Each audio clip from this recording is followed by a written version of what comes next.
শুনতে খারাপ দেখা গেল, আমার মার চেয়েও সিনিয়র। No seriously? আমার মার চেয়েও মার senior ও। চাইতেও বড়? জি, ওই তখন টাইমটা বয়স ছিল কত শুরু থেকে? 17 তখন কি তোমাদের শারীরিক সম্পর্ক হয়ে গেছে? হয়ে গেছে। একটা মা একটা ছেলের সাথে শোয়ার জন্য নিজের সন্তানকে সেই ছেলের বোন বানায় দেয়। মানে আমাকেও বাচ্চার মতোই পালছে, বাচ্চার মতোই ট্রিট করছে। ও তো এখনো বলে যে আমি ওকে বাচ্চার মতন পেলে বড় করছি, আসলেই বাচ্চার মতো পেলে বড় করছে। আমি ভাই গরিব মানুষ ভাই, ও আমার নামে অলরেডি 5টা-6টা মামলা করে ফেলছে। প্রত্যেকটা মামলায় আমার যে পরিমাণ টাকা যায়, আমার একটা বাইক অলরেডি আমি বিক্রি করে ফেলছি এই মামলা চালানোর জন্য। কেউ থাকবে না আমার পাশে, আমি মনে করি। আমার মনে হয় যে আমার ফ্যামিলিটা, আমার পরিবারটা সব ধ্বংস হয়ে যাবে। কান্না করছে, ও বলতেছে ও মুক্তি চায়। মুক্তি তো আমি চাই ভাই। আপনারা মায়া কান্না করবেন, আপনারা বলবেন যে হ্যাঁ এই ছেলের দোষ, যেহেতু ছেলে ছোট ছিল, যেহেতু ছেলে একজন বয়স্ক মহিলা তাকে দুধ খাওয়াইছে এবং সে দুধ খায় গলে গেছে বাচ্চাদের মতো, তো অবশ্যই ছেলেটার দোষ। মায়ের স্নেহ এবং শারীরিক মিলন একসাথে দিছে, গলে গেছে ছেলেটা, অবশ্যই ছেলেটার দোষ। আমি গত প্রায় 14 বছর ধরে আন্দোলন করে আসছি সরকারের কাছে, বিভিন্ন সংস্থার কাছে, যে কিছু একটা হইলেই নারী ভিকটিম, কিছু একটা হইলেই নারী মহান, নারীকে ব্যবহার করা যায়, নারীকে ক্ষতি করা হয়েছে, নারী অধিকার, নারী এবং শিশু নির্যাতন বিরোধী আইন, এরকম নানান তকমা দিয়ে, নানান উপাধি দিয়ে একটা ছেলেকে, একটা পুরুষকে বন্দি করা যায়, রাষ্ট্রীয়ভাবে ধ্বংস করা যায়, ভবিষ্যৎটা শেষ করে দেওয়া যায়। ম্যান রাইটস বলে যে একটা জিনিস আছে, সেটা নিয়ে যখন আমি কথা বলা শুরু করি, মানুষ আমার উপর হাসছে, ধিক্কার দিচ্ছে, কার্টুন বানাইছে। কিন্তু আজকে পরিস্থিতি হচ্ছে একেবারেই তার উল্টো। আজকে আপনারা দেখতে পান বাংলাদেশের সবচেয়ে বড় সোশ্যাল মাধ্যম টিকটকার, সেটা সবচেয়ে বড় স্টার বাংলাদেশে যখন লাইকি আসে, লাইকি সবচেয়ে বড় স্টার। গণমাধ্যম, সোশ্যাল মাধ্যম সবচেয়ে আলোচিত মানুষটা, সেই মানুষটাও কি নির্মমভাবে এই আইনগুলোর প্যাচে পড়ে আজকে ধ্বংস হয়ে গেছে, তার সবকিছু যাচ্ছে, যাবে, হয়তো কিচ্ছু করার শেষ নেই। হয়ে যাবে সবকিছু, কিছু করার নাই। কিচ্ছু করার নেই মামুন। আসসালামু আলাইকুম নীরব ভাই, কেমন আছেন ভাই? আমি অনেস্টলি মামুন, আমি ভালো নাই তোমার এই পরিস্থিতি দেখে, এবং আমার মনে হয়েছে যে আসলে হচ্ছেটা কি। প্রত্যেকটা মানুষ আজকে দ্বিধা বিভক্ত। কেউ বলে যে মামুনকে যেভাবে হ্যারেস করা হচ্ছে সেটা ঠিক না, কেউ বলে যে কি করবে, আইনের চাপে তো পড়ে গেছে। পড়ে গেছি। আবার কেউ বলতেছে যে মামুন কি আসলেই ইউজ করছে নাকি ইউজ হয়েছে। আমি আসলে ইউজড হয়েছি ওর কাছে। ও 4 বছর আমাকে যেভাবে ঘুরাইছে, যেভাবে নাচাইছে, নাকি দড়ি দিয়ে যেভাবে ম্যানিপুলেট করছে, এভাবেই হয়েছে। আসলে বিষয় হচ্ছে, আমি 4 বছর আগে আমার বয়সটা কতটুকু ছিল, অল্প একটু বয়স ছিল, এখনো অল্প একটু বয়স, এখনো ওর হাঁটুর বয়সটা আমার হয় নাই, এখনো ওর যে এজ তার অর্ধেকেরও অনেক কম আমার এজ। সো আমার থেকে অনেক ভালো ও বুঝে, আর একটা মানুষকে কিভাবে কন্ট্রোল করতে হয়, একটা মানুষকে কিভাবে ম্যানিপুলেট করতে হয়, এটা আমি মনে করি ও ইনাফ জানে, ইনাফের চেয়ে বেশি অ্যাডভান্স জানে। পুরো পৃথিবী, পুরো দুনিয়া ওর ঘোরা শেষ। ঢাকা ইউনিভার্সিটি থেকে বের হয়েছে, মডেলিং করছে, ইন্ডিয়াতে র্যাম্পে হাঁটছে, তারপর আপনার এয়ারলাইন্সে জব করছে, ব্যাংকে একজন জব করতেছে। তো ভালো ভালো জায়গায় যাচ্ছে, ভালো ভালো কাজ করতেছে। সো ওর মাথাটাই অন্যরকম, ব্রেনটাই অন্যরকম। ও যে খেলাটা খেলে, সেই খেলাটা আমার দ্বারা কখনো পসিবল না। কারণ বললাম না, ওর হাঁটুর বয়সটা আমার হয় না। ও যেভাবে ব্রেন খাটায় খেলতে পারে, ওই খেলাটা আমি খেলতে পারি না। আপনারা দেখছেন আমার প্রিভিয়াস যে লাইফটা, সেই লাইফটা করার একটাই কারণ যে আমার মনের ভিতরে যে আক্ষেপ, আমি যে আসলে একটা জায়গায় আটকায় গেছি, একটা খাঁচার মধ্যে বন্দি হয়ে গেছি, আমি এটা মানুষকে প্রকাশ করতে পারছি না বা মানুষকে বুঝাইতে পারতেছি না। ও আইনগত বাবু আমাকে আটকায় দিচ্ছে, টাকা পয়সা, নিজের ক্ষমতা সবকিছু দিয়ে, প্লাস সোশ্যাল মিডিয়াতে এসে কন্টিনিউয়াসলি পোস্ট করে। ওর সাথে আমার ব্রেকআপ হওয়ার 1 বছর হয়ে গেছে, কিন্তু এখন পর্যন্ত ওকে নিয়ে আমার একটা পোস্ট দেখবেন না আমার পার্সোনাল অ্যাকাউন্টগুলোতে, বা এই যে ঝগড়া হলো, ঝগড়ার পরও একটা পোস্ট দেখবেন না আমি করছি। কিন্তু ওর পোস্ট দেখেন আপনারা, কয়েকশো পোস্ট পাবেন, 1 বছরে 1000-এর উপরে পোস্ট আছে আমাকে নিয়ে। যখন আমার সাথে ঝগড়া চলতেছে বা আমি কাঠগোড়া দৌড়াদৌড়ি করতেছি, আদালতে যখন দৌড়াইতেছি, ওই টাইমটাতেও আমার ভিডিও আপলোড করতেছে, যখন আমি ওর অনেক বড় এনিমি। তো আমি চাচ্ছিলাম যে ভাই, ও তো আমার মিস ইউজ করতেই আছে। ওর যখন বলে আমার ভিডিও ইউজ করো না, আমার ভিডিও আপলোড করো না, তুমি তোমার মতন ভিডিও আপলোড করো, এখন তুমি একজন সেলিব্রিটি, একজন ইনফ্লুয়েন্সার, একাকিত্বভাবে কন্টেন্ট করো, নিজের মতো করো, বা অন্য কাউকে নিয়ে কন্টেন্ট করো, আমাকে নিয়ে কন্টেন্ট ছাড়ো না। কয় আমি তোমার ফ্যান, আমি তোমার ভিডিও ছাড়তেই পারি। এই আটকে গেলাম, কিছু বলি না এখানে আর। তারপর এই যে আমি তোমার ফ্যান, তোমার ভিডিও ছাড়তেই পারি, ছবি ছাড়তেই পারি, কিন্তু তিনি নিজে অন্য মানুষের সাথে তোমার একান্ত ছবি বা এডিট করা ছবি এইগুলো ছাড়ে, হাউ ইট ইজ? এটাই হচ্ছে আমাদের লাস্ট ঘটনা যেটা হয়েছে। আমি ওর বাসায় গেলাম রাতের বেলা, অনেক রাতে। আমাকে ফোন দিয়ে নিয়ে গেছে ও জোর করে। নিজে? হ্যাঁ, আমাকে ফোন দিছে যে তোমার আসার কথা ছিল, তুমি আসো নাই কেন। ও আমাকে বারবার বলতেছে আমাকে নিয়ে ঘুরতে হবে ঘুরতে হবে। প্রথম বলতেছে যে তোমার BMW নিয়ে বের হতে হবে, আমাকে নিয়ে ঘোরাতে হবে তোমার গাড়িতে করে। বললাম আমি একটু অসুস্থ, আমি একটু বাইরে আছি, আমি একটু ঝামেলার মধ্যে আছি, এগুলো একটু সেট করি, তারপর দেখতেছি, আমি তোমাকে সময় দিব, সমস্যা নেই। এখন কি করবো, সময় না দিলে বলতেছে যে আমি তোমার মামলা তুলবো না, এটা করবো সেটা করবো না, একদম ডিরেক্ট। পরে যখন আমি যাইনি রাত্রেবেলা, টোনটা কি ছিল, কিভাবে বলছে? টোনটা এভাবে ছিল, যখন একদম ভোর 4টা 4:30 দিকে আমি কল করেও, কল দিয়ে বলতেছে কোথায় তুমি? আমি তো একটু বাসার দিকে এদিকে আসছি ভিতরে। বলছে তুমি এখন আমার বাসায় আসবে, তোমাকে না বলছি রাত্রেবেলা আমাকে নিয়ে বের হতে, তুমি বের হও না কেন? তুমি আমার কথা শুনতেছো না কেন?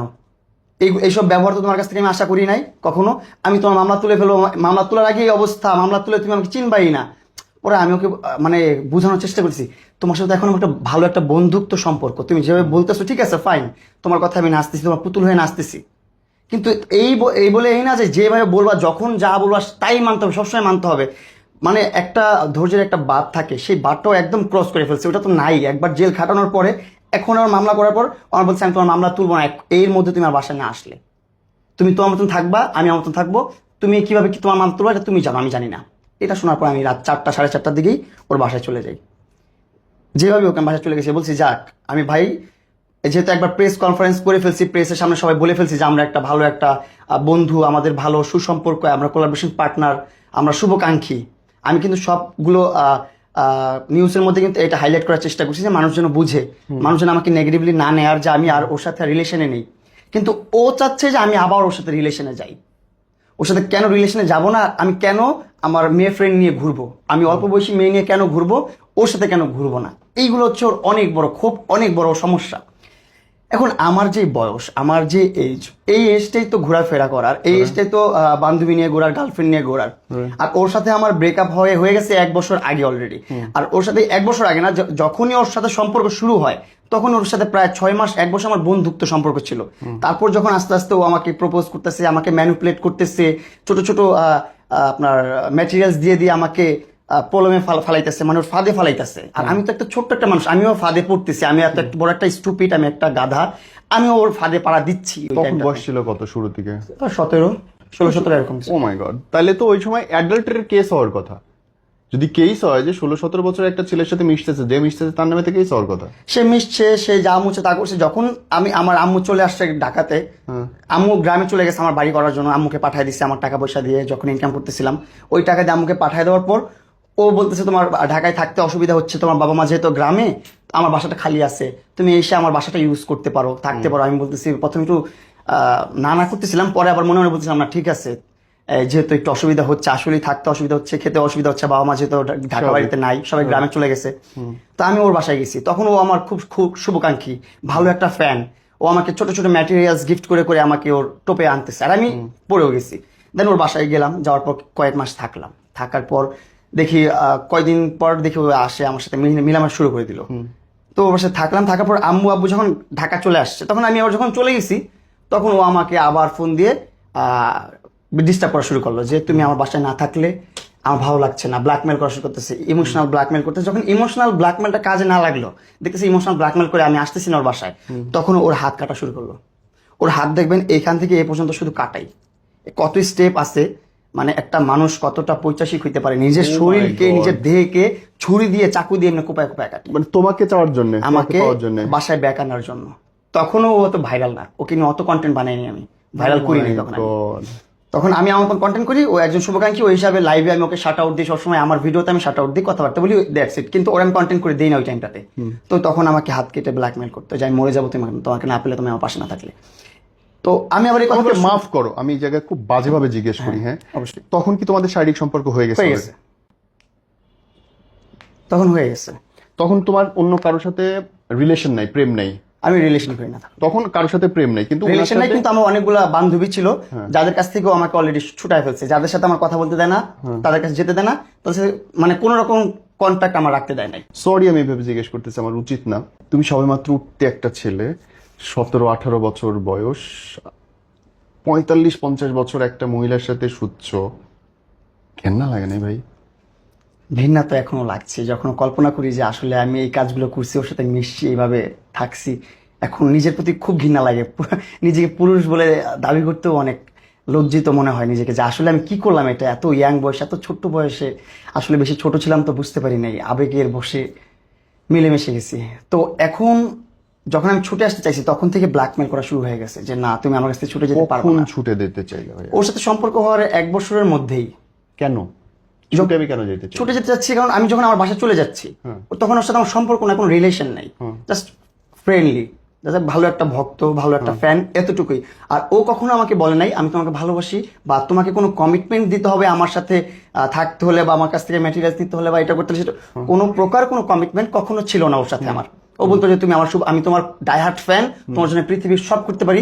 এবং আপনারা যদি প্রিভিয়াস কিছু ভিডিও দেখেন সেখানে দেখবেন যে দুনিয়াতে যদি প্রিন্স মামুনের সবচেয়ে বড় ফ্যান থেকে থাকে সেটা আমি, রাইট, সেটা কিন্তু লালা বল। উনি বলছেন। তো তখন আমি এটাই ভাবতাম যে হ্যাঁ ফ্যান। তারপর ওইটা বলতো যে আমি জীবনে বিয়ে করি নাই, একটা রিলেশন করি নাই, বিয়ে তো দূরের কথা। আমি টের পাও নেই ও বাচ্চা কাচ্চার মা? না, এগুলো কখনো টের পাই না। কিভাবে টের পাবো? এখানে একটা কথা বলি, যে জিনিসটা শুনতে অনেকের কাছে খারাপ লাগবে জিনিসটা। একটা মা একটা ছেলের সাথে শোয়ার জন্য নিজের সন্তানকে সেই ছেলের বোন বানায় দেয়। তার মেয়েগুলো আমার বোন, তার মেয়ে আমাকে ভাইয়া বলে ডাকে আর আমি তাকে বোন বলে ডাকি। No, true. আমি আপনাকে প্রুফ দেখাই, মোবাইলটা দাও একটু, ছোট্ট করে একটু প্রুফ দেখাই আপনাদেরকে। তো আমি কেন সন্দেহ করব তাকে যে এটা তার আপন মেয়ে? আমি সন্দেহ করার তো কোনো কথায় প্রশ্নই আসে না, যেখানে তার বাচ্চারা আমাকে ভাইয়া বলে ডাকে। তখন আমাকে যখন বলছে এগুলো আমার কাজিনের বাচ্চাগুলো, আমার বাচ্চা না, সো আমিও অ্যাকসেপ্ট করে নিছি, যা কাজিনের বাচ্চা আমাকে ভাইয়া বলতেই পারে, এটা কোনো মেজর ইস্যু না। কিন্তু এখন আমি যখন প্রুফ পাইছি, যখন ওর সাথে আমার একটু ঝগড়া হলো, ওর সাথে মারামারি হলো, প্রথম যে মামলাটা করলো আমার নামে, আমি আগে একটু প্রুফটা দেখাই। এই যে এই যে ওর বড় মেয়ে, হ্যাঁ, কংগ্রেচুলেশনস কংগ্রাচুলেশনস ভাইয়া। হ্যাঁ, thank you, you are most welcome, Oh my God. Always message, last মেসেজটা কি দেখে তুমি? এই মেসেজটা আমি দেখে, এটা হচ্ছে কবে? 30 হ্যাপি বার্থডে ভাইয়া। হ্যাঁ ভাইয়া, ও মাই গড। আমি Thank you. আমি জানি না, আমি নম্বর দেখা না, নম্বর দেখা যাচ্ছে নম্বর না। দেখা যায় না। মানে সিরিয়াসলি ভাইয়া, মানে খোদা। তারপর আমি আরেকটা my ছোট্ট God. একটা প্রুফ দেখাই, যেখানে হচ্ছে যে ও যখন ওর সাথে যখন প্রথম ঝগড়া হচ্ছিল, মানে ম্যানুপুলেশনের তো কোনো শেষ নেই যে শেষ ভাই। ছিল না। ইভেন ওর সাথে রিলেশন থাকা অবস্থায় আমি 3 বছর 3.5 বছরে আমি ওর এনআইডি কার্ডটা বা ওর বার্থ অফ ডেটটা আমি জানতে পারি না। আমি যখন জানতে পারছি সবকিছু, আমি যখন সবকিছু আমার হাতে আসছে যে ও আসলে বিবাহিত, ওর 2টা সংসার আছে, 2টা সংসার ছিল, তারপর 2টা বাবু আছে, এইগুলো যখন আমি জানতে পারছি, এগুলো যখন প্রমাণ আমি কাগজে কলমে পাইছি, এগুলো প্রমাণ আমার কাগজে কলম আমার কাছে আছে, এগুলো পাওয়ার পর থেকে ওর উপর থেকে আমার মনটা উঠে গেছে। তখন থেকে আমার ঘৃণা লাগা আরো বেশি শুরু হয়ে গেছে। প্রথম তো ঘৃণাটা একটু কম ছিল যে না মেয়েটা কখনো নাকি প্রেমই করে নাই, রিলেশনই করে নাই, আমি তার জীবনের প্রথম পুরুষ, এই জাস্ট নাম্বার। তা সে আমাকে এতটা ভালোবাসে আর এতটা আদর করে, আমার সামান্য পরিমাণ একটা গ্যাস্ট্রিক ওষুধ লাগলো, সেটা সে মানে কখন কিভাবে দিতে হবে, কি করতে হবে না করতে হবে, সেটা সবসময় সে টেক কেয়ার করতেছে। আমি তো ম্যানিপুলেট হয়ে গেছি পুরোপুরি ওর প্রতি, আমি পুরোপুরি একদম হ্যালোসিনেশন ছিল। 17 বছরের একটা বাচ্চাকে যদি 40 বছর 45 বছরের একটা আন্টি চায়, ও তার তুলে দিয়ে না চাইতে পারে? না আসতে পারে, কারণ তোমার বাপের বয়সী সে, ইনফ্যাক্ট। সরি, ইভেন একটা, সরি না, শুনতে খারাপ দেখা গেল, আমার মারতেও সিনিয়রও, নো সিরিয়াসলি, আমার মার চেয়েও মার senior ও। চাইতেও বড়। জি, মানে আসলেই মারা উচিত। এইগুলো এখন ভাবার পর আমার নিজের প্রতি নিজের এতটা ঘৃণা লাগে যে আমি কত বড় একটা স্টুপিড। আমি আসলে এখন এসে বুঝতে পারতেছি, দেখে এখন বুঝতেছি যে এগুলো আমার ভুল ছিল, এগুলো ভুল করছি লাইফে। কিন্তু যখন ছোট ছিলাম তখন আমি বুঝতে পারি না এই বিষয়গুলো। আসলে আমি একাই তো আমার ফ্যামিলিটা রান করি, আমার ফ্যামিলিটা আমি রান করতেছি 2018 সাল থেকে, আর ওর সাথে পরিচয় আমার 22 সালের দিকে। সো এই রান করতে করতে করতে করতে আমি ফ্যামিলির একটা হেড হয়ে গেছি, মানে ফ্যামিলিতে আমি যাই করি তাই ঠিক ছিল। তো আমার বাবা মাও দেখতেছিল যে আমার বাবা মাকেও আমি এইভাবে প্রকাশ করি যে আব্বু আম্মা আমাকে ব্ল্যাকমেল করতেছে। আমি কখনো বলি নাই তাদের কাছেও কখনো যে আমাকে হাত কেটে ব্ল্যাকমেল করো। একবার হাত কাটে নাই, একবার এতগুলো কাটে নাই, ও স্টেপ বাই স্টেপ কাটছে। যতবার আমি চলে আসছি ওর কাছ থেকে ততবার ও হাত কাটছে, যতবার ওর কাছ থেকে চলে আসছি ততবার হাত কাটছে। তারপর ও অনেক আপনার মনে করেন কিছু খেয়ে ফেলতো, ধরেন হারপিক বিষ এটা ওইটা থাকে না, এই লিকুইড টাইপের, এগুলা খেয়ে ফেলতো সুইসাইড করার জন্য। ওর কাজী বড়া ফোন দিত, ওর দারোয়ান ফোন দিত, ওর নিচে বিকাশ দোকানদার ফোন দিত, ভাইয়া এরকম এরকম আপু তো মরে যাচ্ছে, এটা হচ্ছে সেটা হচ্ছে, বাসায় আসেন তাড়াতাড়ি। মানে সার্কেলে যাদের যাদের সম্ভব তাদের দেখে যেভাবে পারতো ও এই সুইসাইড করার ব্ল্যাকমেলটা অনেক দিন চলছে, এই 3 বছর 3.5 বছর এটা চলছিল। তারপর যখন আমি এই প্রমাণগুলো পাইছি, না এখন এসে চিন্তা ভাবনা করতেছি না, এটা খুবই বাজে হচ্ছে, যা হয়েছে লাইফে, ওর জীবনে সংসার করা শেষ। এখন প্রথমে ভাবতেছিলাম যে ও মনে হয় আমি ওর জীবনের প্রথম পুরুষ, আমি যদি ছেড়ে চলে যাই বা আমি যদি ছেঁকা দেই কি হবে তার? কি হবে তার। কিন্তু এখন দেখতেছি না, সে আমাকে তার প্রতারণার ফাঁদে ফালাইছে। সে অলরেডি 2টা সংসার করে ফেলছে, জীবনের যা এক্সপিরিয়েন্স নেওয়ার সব নেওয়া শেষ। তার জীবনে চাকরি করা শেষ, বাচ্চা পালা শেষ, জামাই পালা শেষ, সংসার করা শেষ। মানে আমাকেও বাচ্চার মতোই পালছে, বাচ্চার মতোই ট্রিট করছে। ও তো এখনো বলে যে আমি ওকে বাচ্চার মতন পেলে বড় করছি, আসলেই বাচ্চার মতো পেলে বড় করছে। এই জন্যই আমি বেশি ওই জায়গাটা থেকে বের হতে পারতেছিলাম না, বাচ্চার মতো করে পালতো। দেখেন আমার মামুন সমস্যাটা কই জানেন, উনাকে উনার কথাবার্তা, উনার আচরণ বেশ মুগ্ধকর, উনার কথা আমার পছন্দ, অনেক কিছু আমি উনাকে লাইক করি। কিন্তু শুধু আপনার না, যে সময় থেকে উনি ব্ল্যাকমেইলিং শুরু করছে, যে সময় থেকে উনি কেসে গেছে, একটা সম্পর্ক এবং বিতর্কিত সম্পর্ককে উনি পেট্রোনাইজ করতেছে, পাবলিক করতেছে, এটাকে জায়েজ করার চেষ্টা করতেছে, প্রমোট করতেছে, সেই মুহূর্তে আমার মনে হয়েছে না, উনি ঠিক করতেছে না। এবং আপনি দেখেন ও কয়টা পোস্ট করছে আর আমি কয়টা পোস্ট করছি ওকে নিয়ে। আমি ওকে নিয়ে একটা সিঙ্গেল পোস্টও করিনি এখনো, কিন্তু ওর আইডিতে আমার লাইভ করার পর থেকে পোস্টের অভাব নাই। মানে ওর মতো বিন্দাস। ওর কথা হচ্ছে আমি তো রাষ্ট্রবাদী, আমি তো রাষ্ট্রপক্ষ, আমি যদি কোর্টে নাও যাই রাষ্ট্র আমার হয়ে লড়বে, আমার কোনো টেনশন নাই। আমি আমার মতন টিকটক করি, আমি আমার মতন এইখানে হ্যাং আউট করি, ওখানে। ও ঢাকার কোনায় কানায় যে ঘুরতেছে, মানে ঢাকা শহরের ঢাকার বাইরেও যাচ্ছে ও এখন, নেত্রকোনা এটা ওটা সেটাও গ্র্যান্ড ওপেনিং এ যাচ্ছে ও এখন। মানে আমার সাথে ঝগড়ার পর ও আরেকটা ভিডিও করছে, হ্যালো আমার শুভকাঙ্ক্ষীরা, কেমন আছেন আমার ভালোবাসার মানুষেরা, আমি এইখানে আসতেছি গ্র্যান্ড ওপেনিং করতে। এই যে রিসেন্ট ঘটনা। আর আমি এদিকে জেলের চক্কর কাটছি, আর আমি এদিকে চক্কর খাচ্ছি। ও আমার নামে, আমি লাইভ করে বের হওয়ার পরপরই আমার নামে আরেকটা মামলা করছে। ওখান থেকে বের হওয়ার পরপর ক্যান্টনমেন্ট থানায় ঢুকে আরেকটা মামলা করছে, নতুন আরেকটা মামলার ভুক্তভোগী আমি শুরু। আবার আরেকটা শ্লীলতাহানি মামলা করছে, তারপর আরো অনেকগুলো ধারা দিছে, একসাথে অনেকগুলো ধারা দিছে। এর মধ্যে উল্লেখযোগ্য হচ্ছে শ্লীলতাহানি, আমি নাকি করার চেষ্টা করছি। আমি ওর বাসা থেকে লাইভ করতে করতে বের হয়ে গেছি। বের হওয়ার পরে ও কিন্তু একটা ভিডিও আপলোড করছি যেখানে ওর হাত পা সব ওকে, মেকআপ করতেও ভুলে নাই সে। এই লাইভটা শেষ করেই সে যে কার কাছ থেকে বুদ্ধি নিচ্ছে জানি না, প্রথম যা ভর্তি হয়েছে কর্মীটলা, ওইখান থেকে কোনো কাজ হচ্ছে না, গেছে সিএমএইচ, যে ওইখান থেকে 2 হাতে 2টা ব্যান্ডেজ ব্যাগ প্যাঁচা এখন বলতেছে আমি নাকি ছুরি দিয়ে আঘাত করছি। আমার কাছে তো প্রুফ আছে ভাই, আমি তো লাইভে দেখাইছি যে ওর ঘরের একটা কর্নারে ফুলের তোড়ার পিছনে এত বড় একটা ছুরি। আল্লাহ না করুক ওই যে আমার অজ্ঞান করে রেখে আমার মোবাইল থেকে আমার পার্সোনাল ব্যক্তিগত ছবিগুলো নিয়ে গেছে, সেটা কোনো বিষয় না। কিন্তু ওই ছবি, এটা কিভাবে কি হয়েছে? আমার বাসায় ও 5টা বাজে নিচ্ছে, নেওয়ার পর আমাকে পানিটা শরবত খাইলাম, খাওয়ার পর আমি তো অজ্ঞান হয়ে ঘুমাচ্ছি। আমার ওই ভিডিও দেখলে বা ছবি দেখলে আপনি বুঝতে পারবেন যে আমি কতটা অজ্ঞান হয়ে ঘুমাচ্ছি। আমি দেখাই আপনাদেরকে একটু। ও মাই গড, এটা কি শুনলাম? এই দেখেন, ও টাইমটাও দেখাই আমি একটু কষ্ট করে, একটু দেখাই। এই যে মিট দ্য প্রেস ওর গ্রুপটা, এখানেও 6টা 31 আমি যদি ওর বাসা ট্রেস পাস করি, এটাও একটা মামলা করছি, আমি ওর বাসা ট্রেস পাস করছি। কিভাবে ট্রেস পাস হয়, আমি ওর বাসায় 4টা 4:30টার দিকে ওর বাসায় ঢুকছি। একটা মানুষের বাসায় একটা মানুষ, তাও বাড়িধারা ডিওএইচএস এর মতো একটা জায়গা, ক্যান্টনমেন্ট এরিয়া, যেখানে 1 সেকেন্ডে কল দেওয়ার সাথে 1-150 সিকিউরিটি গার্ড চলে আসে বাসার নিচে, সেখানে আমি কিভাবে ট্রেস পাস করে ওর বাসায় ঢুকি। মামলার এই একটা জিনিস ট্রেস পাস।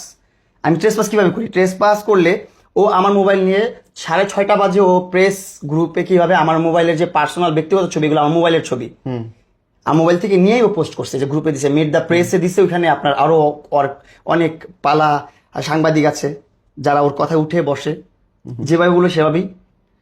জানি না কি করছে, এই যে ওর ভেরিফাইড নাম্বার, এই নাম্বারটা দিয়ে ওই যে গ্রুপে মেসেজগুলো করছে। আপনি এই যে একটু দেখেন, আমি স্ক্রিন রেকর্ড আপনাকে দিয়ে দিব। এই দেখেন সকল প্রকার দিছে, এই যে ছবিগুলো দেখেন আমার, আমি কিভাবে ঘুমাচ্ছি। এ তো কিছু খাওয়ায় মিশায় খাওয়ানো মনে হচ্ছে। এখন কি মিশে খাওয়াই সেটা তো আর বলতে চাচ্ছি না আমি, বাদ দিয়ে এইগুলা দেখেন আপনি একটু। সেন্সলেস, এটা ঘুম না। সেন্সলেস হয়ে আছি না আমি? এটা কি ঘুম? এটা স্বাভাবিক মানুষ ঘুমায় ভাবে? ও এই মেসেজগুলো এই দেখেন, আমি একটু ব্যাকে দেই তাহলে দেখতে পারবে। এই যে 2টা ছবি পাঠাইছে মিট দ্য প্রেসে, প্রিন্স আমান ঘুমাচ্ছে, প্রেস গ্রুপে পাঠানো ওর মেসেজ। ও যদি মেসেজ পাঠাচ্ছে মামুন ঘুমাচ্ছে, আমি ট্রেস পাস করে ওর বিছানার মধ্যে ঘুমাবো কি হবে? আপনি আমার বাসায় ট্রেস পাস করবেন, ক্রাইম মানে ক্রিমিনাল, আপনি ট্রেস পাস করছেন, আপনি একজন সন্ত্রাসী, আমাকে জোরপূর্বক ঢুকছি খুন করার উদ্দেশ্যে।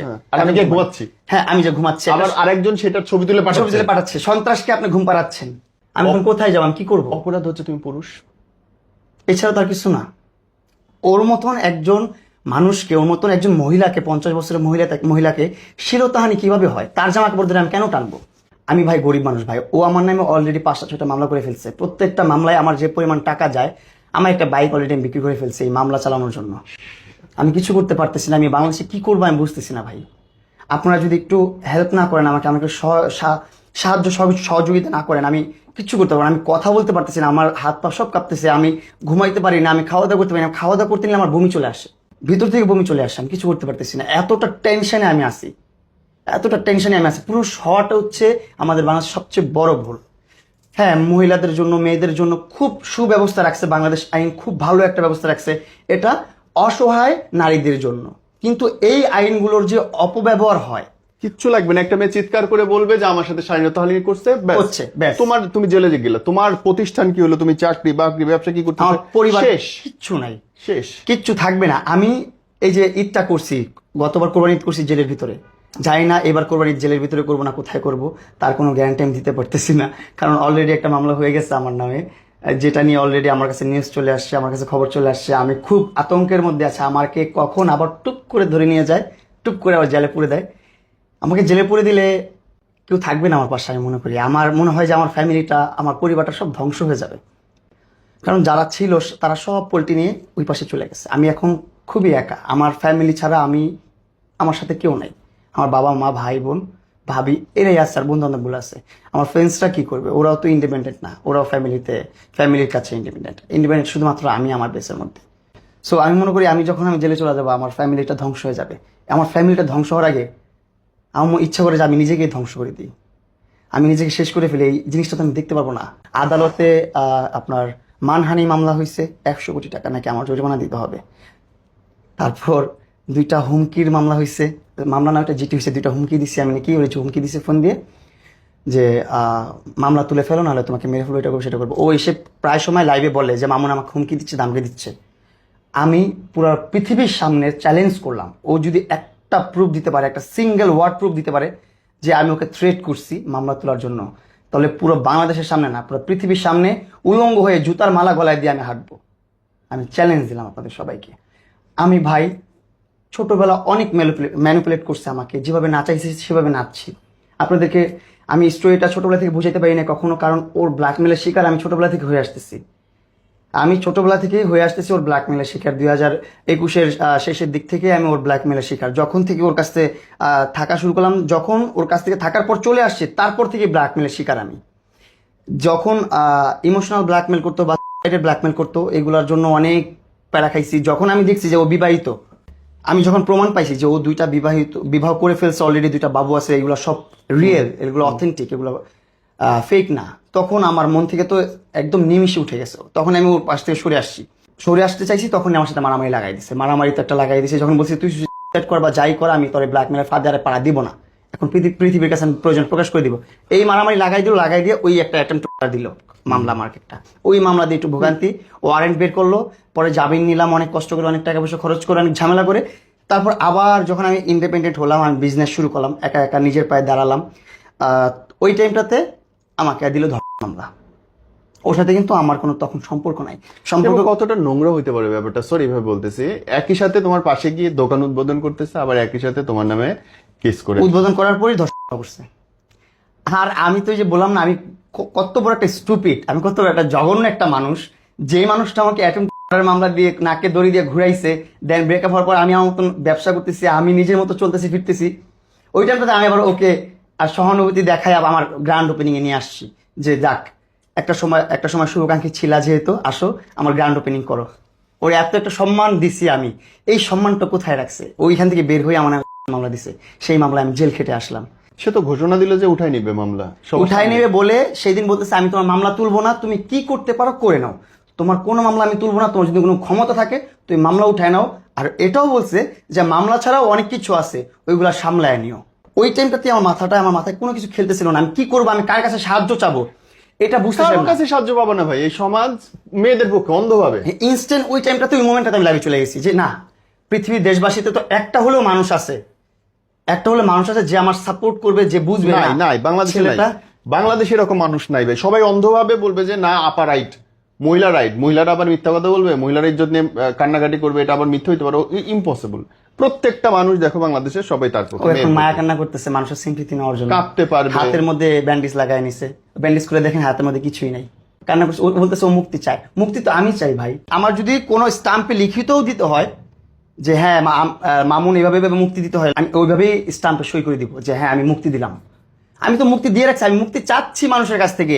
এখন আমার ডায়লগ ও মারতেছে, আমার ডায়লগ যেটা আমি বলবো সেটা ও বলতেছে। ও আমার নামে ভরণ পোষণ মামলা করছে ভাটারা থানাতে।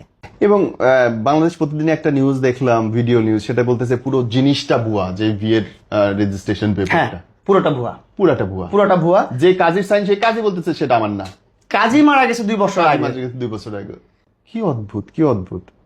এবং তারপরে আমি নিশ্চিত আপনারা মায়া কান্না করবেন, আপনারা বলবেন যে হ্যাঁ এই ছেলের দোষ, যেহেতু ছেলে ছোট ছিল, যেহেতু ছেলে একজন বয়স্ক মহিলা তাকে দুধ খাওয়াইছে এবং সে দুধ খায় গলে গেছে বাচ্চাদের মতো, তো অবশ্যই ছেলেটার দোষ। যেহেতু ছেলেটা আরে নানানভাবে প্রলুব্ধ করছে এবং মাথায় হাত বুলাইছে, মায়ের স্নেহ এবং শারীরিক মিলন একসাথে দিছে, গলে গেছে ছেলেটা, অবশ্যই ছেলেটার দোষ। আমি তো এখন জিন্দা লাশ, আমাকে তো খুন করে ফেলছে। আমি জাস্ট নিঃশ্বাসটা বন্ধ হওয়া পর্যন্ত বাকি আছে, এছাড়া তো আমার ভিতরে আর কিছু বাকি নাই। আমার অলরেডি সব শেষ, সব ডেট। কি করবো আমি, আমার সব ব্ল্যাঙ্ক হয়ে গেছে। আমার 1 মিনিট পর পর জ্বর আসে, 1 মিনিট পর পর জ্বর ছেড়ে দেয়। হাইপার টেনশন, মানে বডির কি একটা অবস্থা, বডির কি একটা কন্ডিশন। আমার বডিতে কত জায়গায় কত সমস্যা হচ্ছে, আক্কেল দাঁতের সমস্যা একসাথে শুরু হয়েছে, অন্য অন্য জায়গায় যে কত ধরনের সমস্যা শুরু হয়েছে। ভর্তি থাকা দরকার আমার হসপিটালে, সেখানে হসপিটালে যে ভর্তি থাকে সে। আমি যদি এই সত্যগুলো দেশবাসীর সামনে না বলে জেলের মধ্যে ঢুকে যাই, তাহলে জেলে পচেই মরতে হবে আমার, এবং সবাই আপনারই দোষ দিবে, সবাই আমারই দোষ দিবে। যে তুমি কেন গেছিলা, তুমি লোভী, তুমি এটা, লোভী। তুমি ওইটা, তুমি সেটা। ভাই ছোট্টবেলা যা করছি ভাই, ওইটা নিয়ে এখন চিন্তা ভাবনা করতে লাভ নেই। আমি যখন ছোট ছিলাম তখনও কিন্তু আমি ইন্ডিপেন্ডেন্ট ছিলাম, আমি নিজে ইনকাম করতাম, আমি নিজে আর্ন করতাম, আমি নিজে আমার নিজের ফ্যামিলি চালাইতাম। আমি তখন সাইদনগরে একটা ফ্ল্যাট নিয়ে আমার ফ্যামিলি নিয়ে আমি থাকি 2018 সাল থেকে। আপনি সাইদনগর যান, গেলে ওই জায়গায় খবর পাবেন, সাইদনগর বি ব্লক 2 নম্বর রোড, মামুন সাহেবের বাসা, সব ডিটেলস বলে দিলাম। ওখানে গেলে আমি কেমন মানুষ, আমার ফ্যামিলি কেমন মানুষ সব পেয়ে যাবেন। মামুন সাহেবরা মানে কান্না করে দিচ্ছিল আমরা যখন ওনার বাসা ছেড়ে চলে গেছি। বাসায় আমার যখন গ্রামে বাড়ি করছি তখন তো আমার বাসার সবকিছু গ্রামে পাঠিয়ে দিছি। আমি তো তোমার পাশে কাঁদার লোকও থাকবে না রে ভাই, তুমি মরে পড়ে থাকবে, তোমার পাশে কাঁদার লোকও থাকবে না, থাকবে না। কে যাবে? লাস্টলি মামুন, যদি দেশবাসীর জন্য কিছু বলতে চাও। দেশবাসীর কাছে আমার হাত জোর করে আমার আবেদন যে আপনারা আমাকে সেভ করেন, আমাকে বাঁচান। আমি ছোটবেলা যা করছি আপনারা সবাই সবকিছু ভুলে যান।